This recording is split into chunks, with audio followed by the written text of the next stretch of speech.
Hi friends, welcome back to Suvu's kitchen. ഇന്ന് നമ്മൾ ചെയ്യുന്നത് ഒരു പാൽക്കോഴിയുടെ റെസിപ്പിയാണ് കേട്ടോ. ഇതിനേക്കാൾ ഈസി ആയിട്ട് ഒരു ചിക്കൻ കറി ഉണ്ടാക്കാൻ പറ്റുമെന്ന് എനിക്കറിയില്ല. കാരണം ഇതിനകത്ത് നമ്മൾ ഒരു തരത്തിലുള്ള വഴറ്റലുകളൊന്നും തന്നെ ഇല്ലാതെ വളരെ ഈസിയും ടേസ്റ്റിയുമായിട്ട് ചെയ്തെടുക്കുന്ന ഈ ഒരു സ്പെഷ്യൽ റെസിപ്പിയിലേക്ക് കടക്കുന്നതിന് മുന്നായിട്ട് നിങ്ങൾക്ക് എൻ്റെ വീഡിയോ ഇഷ്ടപ്പെടുകയാണെങ്കിൽ ലൈക്ക് ചെയ്യാനും സബ്സ്ക്രൈബ് ചെയ്യാനും മറക്കരുത് കേട്ടോ. അപ്പോൾ നമുക്ക് പെട്ടെന്ന് ഈസിയായി തയ്യാറാക്കുന്ന ഈ ഒരു പാൽക്കോഴി റെസിപ്പി എങ്ങനെയാണ് ഉണ്ടാക്കുന്നതെന്ന് നോക്കാം. അപ്പോൾ ഒരു 10 മിനിറ്റ് കൊണ്ടൊക്കെ തയ്യാറാക്കാവുന്ന ഈസി ആയിട്ടുള്ള ഒരു പാൽക്കോഴിയുടെ റെസിപ്പിയാണ് നമ്മൾ ഇന്നിവിടെ ഷെയർ ചെയ്യുന്നത്. അതിനുവേണ്ടി 700 ഗ്രാം ചിക്കൻ എടുത്ത് നന്നായിട്ട് ക്ലീൻ ചെയ്ത് ചെറിയ പീസസായി കട്ട് ചെയ്ത് മാറ്റി വെച്ചിട്ടുണ്ട്. ഇതിലേക്ക് ഒരു 20 to 25 എണ്ണം ചെറിയ ഉള്ളി എടുക്കുക. സവോളയേക്കാൾ നല്ലത് ചെറിയ ഉള്ളിയാണ് കേട്ടോ. അപ്പോൾ അതൊന്ന് ചതച്ചെടുത്തിട്ടുണ്ട്. ഒരുപാട് അങ്ങ് ചതയ്ക്കേണ്ട ആവശ്യമില്ല, ജസ്റ്റ് ഒന്ന് ക്രഷ് ചെയ്തെടുത്താൽ മതിയാവും കേട്ടോ. അപ്പോൾ അതിലേക്ക് ചേർത്ത് കൊടുക്കുക. പിന്നെ ചേർക്കുന്നത് പച്ചമുളകാണ്. ഞാനിവിടെ ഒരു 8 പച്ചമുളക് ഒന്ന് ചതച്ചെടുത്തിട്ടുണ്ട്. അപ്പം നിങ്ങളുടെ ഓരോരുത്തരുടെയും എരിവിനനുസരിച്ച് പച്ചമുളക് ചേർക്കുക. വേറെ മുളകൊന്നും നമ്മൾ ഇതിലേക്ക് അധികം ചേർക്കുന്നില്ല.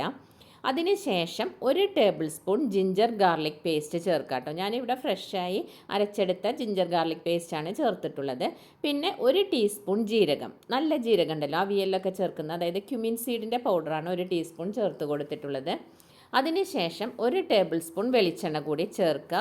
പിന്നെ 1-2 തണ്ട് വേപ്പിലെടുത്ത് ഇതുപോലെ ഒന്ന് ചീന്തിയിട്ട് കൊടുക്കുക. ആവശ്യത്തിനുള്ള ഉപ്പ് കൂടെ ഇനി ചേർത്ത് കൊടുക്കുക കേട്ടോ. ഉപ്പ് കൂടി ചേർത്തതിന് ശേഷം കൈ വെച്ച് തന്നെ നന്നായിട്ടൊന്ന് മിക്സ് ചെയ്ത് കൊടുക്കുക. കൈ വെച്ച് ചെയ്യുമ്പോഴാണ് ഈ മസാലയൊക്കെ ഇതിലേക്ക് നന്നായിട്ട് പിടിക്കുന്നത് കേട്ടോ. അപ്പോൾ നമ്മൾ ഒരു മസാലയും വഴറ്റിയല്ല ചേർക്കുന്നത്, പച്ച മസാലയിലാണ് ചെയ്തെടുക്കുന്നത് കേട്ടോ. അപ്പോൾ ഇതൊന്ന് 10 മിനിറ്റ് ഒന്ന് മാറ്റി വയ്ക്കാം. ഇവിടെ ഇപ്പോൾ 10 മിനിറ്റ് കഴിഞ്ഞിട്ടുണ്ട് കേട്ടോ. അപ്പം ഞാൻ ആ ചട്ടി അങ്ങനെ തന്നെ ഗ്യാസ് സ്റ്റൗവിലേക്ക് ഒന്ന് മാറ്റി കൊടുത്തിട്ടുണ്ട്. ഇനി വെള്ളമൊന്നും ഒഴിക്കാതെ തന്നെ അടച്ച് വെച്ച് നമുക്കൊന്ന് വേവിച്ചെടുക്കാം. ഇവിടെ ഒരു 12 മിനിറ്റ് കഴിഞ്ഞിട്ടുണ്ട് കേട്ടോ. ഈ സമയത്ത് അതിൽ നിന്ന് വെള്ളമൊക്കെ ഇറങ്ങി ചിക്കൻ നന്നായിട്ട് വെന്ത് വന്നിട്ടുണ്ട്. ഈ സമയത്ത് 1 കപ്പ് തേങ്ങ എടുത്തിട്ട് അതിൽ നിന്ന് 2 കപ്പ് തേങ്ങാപ്പാലാണ് ഞാൻ പിഴിഞ്ഞെടുത്തിട്ടുള്ളത്. അപ്പോൾ ഈ പാലിന് അത്രമാത്രം കട്ടിയൊന്നുമില്ല, കുറച്ച് കട്ടിയൊക്കെ കുറവാണ് കേട്ടോ. അപ്പോൾ നിങ്ങൾ ഇതുപോലെയാണ് ചേർക്കുന്നതെങ്കിൽ മാത്രം ഇനി ഞാൻ ചെയ്യുന്ന അടുത്ത സ്റ്റെപ്പ് നിങ്ങൾ ചെയ്താൽ മതി. അതെല്ലാം നിങ്ങൾ നല്ല തിക്കായിട്ടുള്ള പാലാണ് ഒഴിക്കുന്നെങ്കിൽ അത് മാത്രം തന്നെ ഒഴിച്ചു കൊടുത്താൽ മതിയാവും കേട്ടോ. അപ്പോൾ ഇനി അടുത്തതായി നമ്മൾ ചെയ്യുന്നത് ഒരു 10 മിനിറ്റ് മുന്നേ തന്നെ 1.5 ടേബിൾ സ്പൂൺ ചവ്വരി, ഞാൻ എടുത്തിട്ടുള്ള ചവ്വരി ചെറിയ ടൈപ്പ് ചവ്വരിയാണ് കേട്ടോ, അതുകൊണ്ടാണ് 1.5 ടേബിൾ സ്പൂൺ എടുത്തത്. നിങ്ങളിപ്പോൾ വലിയ ടൈപ്പ് ചവ്വരിയാണ് എടുക്കുന്നതെങ്കിൽ 1 ടേബിൾ സ്പൂൺ എടുത്താൽ മതിയാവും. അത് വെള്ളത്തിൽ ഒന്ന് 10 മിനിറ്റ് കുതിർത്ത് വെച്ചിട്ടുണ്ടായിരുന്നു കേട്ടോ. അത് ആ വെള്ളത്തോട് കൂടി തന്നെ മിക്സിയുടെ ജാറിലേക്ക് ഇട്ട് ഒന്ന് നന്നായിട്ട് ഫൈൻ പേസ്റ്റായിട്ട് ഒന്ന് അരച്ചെടുക്കുക. അത് ഇതിലേക്ക് ഈ കറിയിലേക്ക് അങ്ങ് ചേർത്ത് കൊടുക്കുക കേട്ടോ. അപ്പോൾ നമ്മളുടെ കറിക്ക് നല്ലൊരു ടേസ്റ്റും കിട്ടും, ഒരു തിക്നെസ്സും വരുവേ. അപ്പോൾ തേങ്ങാപ്പാൽ കുറച്ച് കുറവാണെങ്കിലും അത് നമുക്ക് അവിടെ കോമ്പൻസേറ്റ് ചെയ്യാൻ പറ്റും. അപ്പോൾ ഇതും കൂടെ ചേർത്ത് നന്നായിട്ടൊന്ന് തിളച്ച് വരുന്നത് വരയ്ക്കും വെയിറ്റ് ചെയ്യുക. ഇപ്പോൾ ഇതാ ഇവിടെ നന്നായിട്ടൊന്ന് തിളച്ച് വന്നിട്ടുണ്ട് കേട്ടോ. ഈ സമയത്ത് ഞാനിപ്പം തീ ഓഫ് ചെയ്ത് കൊടുക്കുകയാണ്. അതിനുശേഷം ഇതിലേക്ക് കുറച്ച് ചില്ലി ഫ്ലേക്സ് നിങ്ങളുടെ കയ്യിലുണ്ടെങ്കിൽ അതൊന്ന് സ്പ്രെഡ് ചെയ്ത് കൊടുക്കാം. അതിനുശേഷം നമുക്ക് വറവിട്ട് കൊടുക്കാം കേട്ടോ. വറവിടുന്നതിന് വേണ്ടി ഒരു പാൻ ചൂടായപ്പോൾ അതിലേക്ക് കുറച്ച് വെളിച്ചെണ്ണ ഒഴിച്ചു കൊടുത്തു.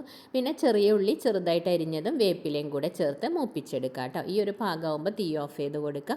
എന്നിട്ട് കറിയിലേക്ക് ഒഴിച്ചു കൊടുക്കാം. ഞാനിപ്പം കറി ഒരു സെർവിങ് ബൗളിലേക്ക് ഒന്ന് മാറ്റി കൊടുത്തിട്ടുണ്ട്, അതിലേക്കാണ് ഒഴിച്ചു കൊടുക്കുന്നത് കേട്ടോ.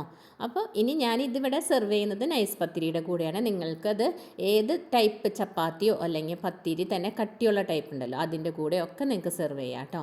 അപ്പോൾ ഇതിൻ്റെ കൂടെയാണ് ഞാൻ സെർവ് ചെയ്യുന്നത്. വളരെ പെട്ടെന്ന് ഒരു 5-10 മിനിറ്റ് കൊണ്ടൊക്കെ ഈസിയായി ചെയ്തെടുക്കാവുന്ന ഈ ഒരു ചിക്കൻ കറി എല്ലാവരും ട്രൈ ചെയ്ത് നോക്കുക. വീഡിയോ ഇഷ്ടപ്പെടുകയാണെങ്കിൽ ലൈക്ക് ചെയ്യാനും സബ്സ്ക്രൈബ് ചെയ്യാനും മറക്കരുത് കേട്ടോ.